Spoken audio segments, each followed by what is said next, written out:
Good morning, everybody. Welcome to the PT on Ice Daily Show. My name is Eric Chaconis, and today is Clinical Tuesday.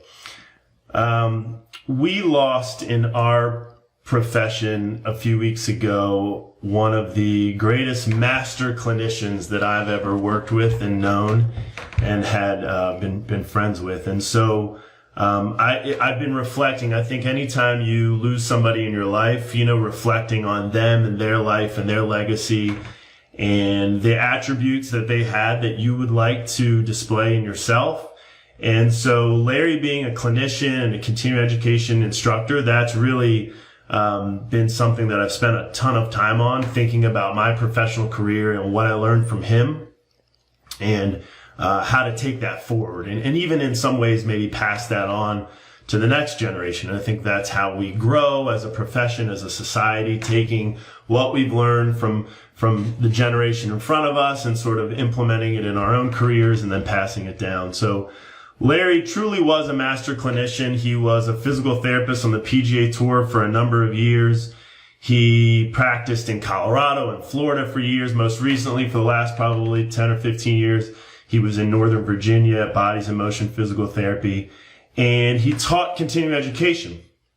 So he taught continuing education courses, mostly in the area of spine, thrust manipulation. He did that for over 30 years. I don't think you would have met another person in our profession that has taught as much. I mean, there's a very short list of people that have taught as much continuing education as Larry did over the years. And so he had a ton of experience in all these different areas of our profession. And I was really lucky early in my career to learn a lot from him. And I think, one thing that I'm always telling PT students and individuals that are newly graduated, that are entering the profession, those first few years of your career are so critical.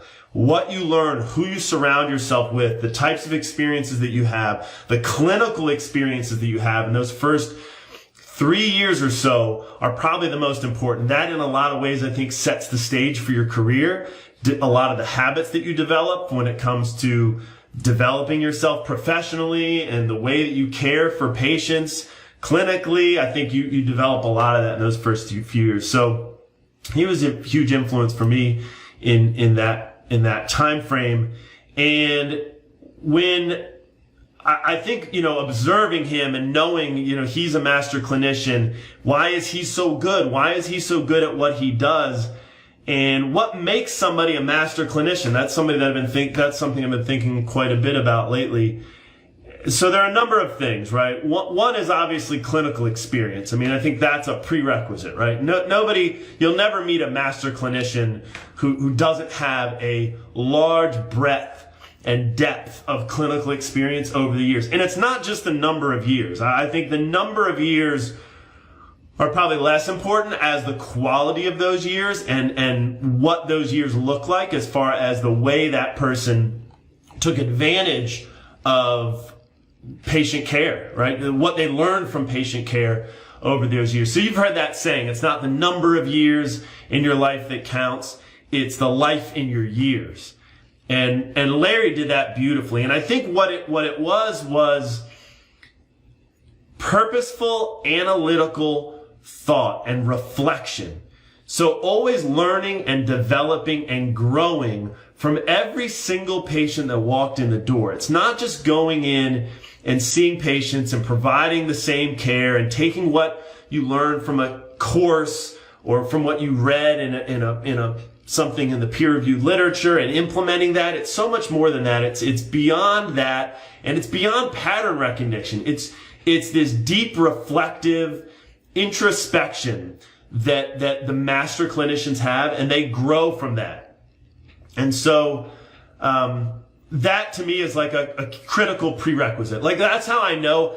I don't think I'll ever, and some of us will never become master clinicians. I don't think I'll ever get to that level. And the reason I don't think I'll ever get to that level is because I transitioned to academia in my career. And if you're not in the clinic learning from every single person, thousands and thousands of hours a year, I don't think you're ever going to get there. So for those of us that are researchers and teachers and spend most of our time doing that. Maybe, we're still seeing patients, right? But it's not how we spend the bulk of our time, that camp of people. We're not going to get to this level. So I think that introspective clinical practice experience is probably a big part of it. I think the other thing is a commitment to lifelong learning and always being willing to recognize that you were probably wrong, that your previous thoughts and philosophies could be wrong, and to always kind of acknowledge that. And that's a really important characteristic. And so I was impressed. Larry kind of was from this camp, from this manual therapy camp from the 80s and 90s, right? And we all know a lot of individuals that taught throughout those years and that learned throughout those years, and many of us did ourselves. It's pretty hard to break loose of what you've learned from a large portion of your, like we thought for a lot of years that biomechanics were kind of the answer, right? And so growing up in that biomechanical model, I think sometimes it can be hard to break free of that, but Larry did that beautifully, and constantly analyzing the contemporary literature and contemporary philosophies in our profession and integrating them into his practice. So acknowledging and knowing and saying, you know what? That was probably wrong. That may have not been accurate, and I'm willing to change.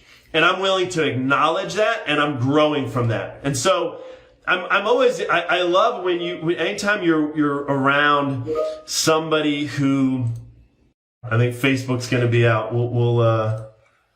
We'll have to, no, Facebook's back. Then a number of years that it's those individuals that are changing and growing and developing, to me, it's always one of the more impressive things. Let me see if I can get Facebook back on here. We just had a little power outage, and all right. One of the last things, personality, humility, and handling skills. So, I think this is unique for each individual, right? Some of us we have different personalities. We all interact with people in a different way. So that can be done a number of ways, but bottom line is making the individual that you're interacting with feel like your 100% of your attention is on them, right? 100% of your care and empathy is focused on them, and engaging them. We think of therapeutic alliance and how critical that is, right? We know that is, one of the most important clinical variables that influences outcome. But the way that Larry did it, I was always I think for me, I don't have that personality. I don't have that level of charisma. So I wasn't ever really able to do it to that degree. But, always striving for that, right? Always striving to get to that level. And it was just engaging and humor and funny and just, the life of the party type of a person that you just want to be around.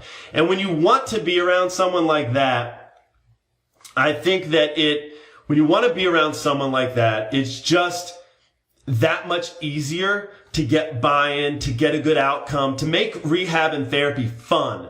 It's the same thing in teaching. It's making the teaching experience, the weekend seminar, fun. When people leave with that feeling, that emotional feeling of it was an enjoyable, fun, entertaining, funny experience, they tend to really, that obviously has a huge impact for people. All right. That's all I got for you today, everybody. I think that,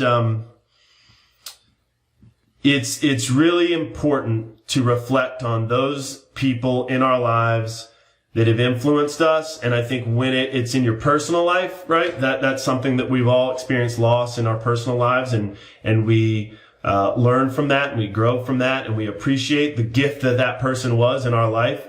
But when it happens professionally, I think it's a little bit different, and that's when it takes a little bit different of a professional spin. And I think you approach that a little bit differently. I think you approach that with a different level of growth, because it's going to help you as a clinician and as a professional.